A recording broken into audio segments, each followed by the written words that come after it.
All right, let's talk about the situation where one roommate is on supervised release and the other roommate is not.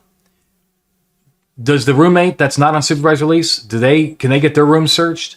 Do they have to abide by all the restrictions that the person who is on supervised release has to comport with? My name is Anthony Bandiero. I'm an attorney with Blue to Gold Law Enforcement Training, bringing you another roadside chat.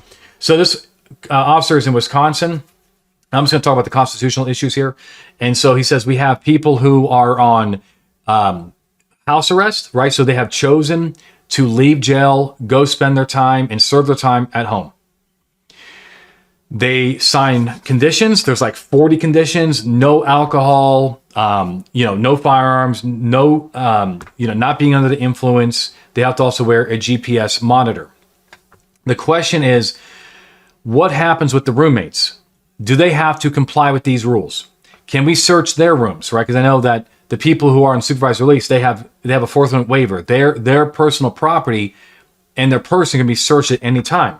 Well, what about the roommates? Okay, so the first thing to know is that the roommates, of course, don't have to abide by any of this.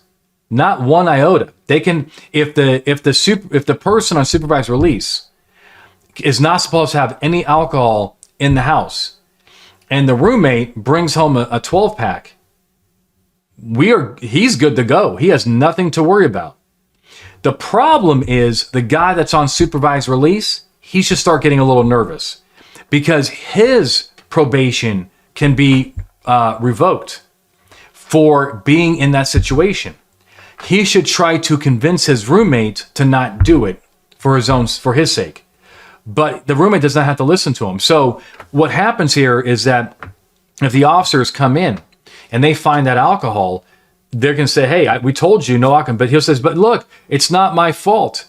My roommate brought it in. And the cops can say, hey, look, I'm sorry, but you better find a better roommate that is a teetotaler because you cannot be around alcohol. It's just the way it is. Okay, guys? So that's the way you look at this. Sometimes people... a roommate will, get a charge. He'll be on probation. He's not around. He can't be around firearms. But the other roommate, never did anything bad in his whole life, he has firearms. And then the probation officers learn that there's firearms in the house, and the good guy's like, why? I'm not getting rid of my firearms. I'm not. I didn't do anything wrong.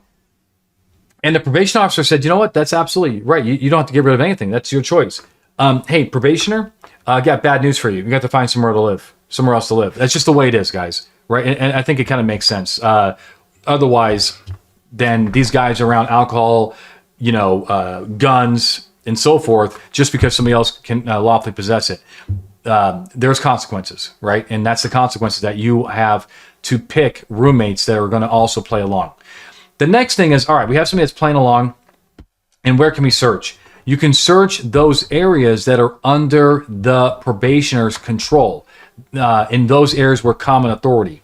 You cannot search areas under the exclusive control, dominion control of the roommate, and that because they don't lose their rights. So if the probationer does not have common authority to their roommate's room, the probation officer, the police officer, whoever, cannot just go into that room and start looking around. Absolutely not. And I will tell you, it happens all the time. Okay? It does happen all the time. I've seen it with my own eyes where cops think that it's in the house. That means I can access it. That's not the case. Okay? These people that are not on supervised release do not lose their rights. Now it comes to search and seizure. And so, you're going to have to establish common authority. If they have common authority, then you can search it. If not, then you cannot. A good case on this is a case called McCall. McCall is out of the state of Nevada. It's a Nevada Supreme Court case out of Nevada, and it talks about where probation officers went into McCall's room just because he lived with a probationer. But the cops did not articulate that the probationer actually had common authority over McCall's room, so the evidence that they saw in there was suppressed and it was unlawful. And that's the right answer. So you're going to need some kind of connection. That's where we're at here. As far as again, the scope and the good guy here, the roommate, he doesn't lose his rights. And if you don't like what's in the house that he has, the probationer has to find another place. And you can only search those areas under the exclusive control of the probationer or those under the common authority of the probationer. Shared bathroom, kitchen area, living room area, but not those areas under the exclusive control of the roommate. Okay? If you like what we're doing right here, like, subscribe, share with your friends. Until next time, my friends, you stay safe.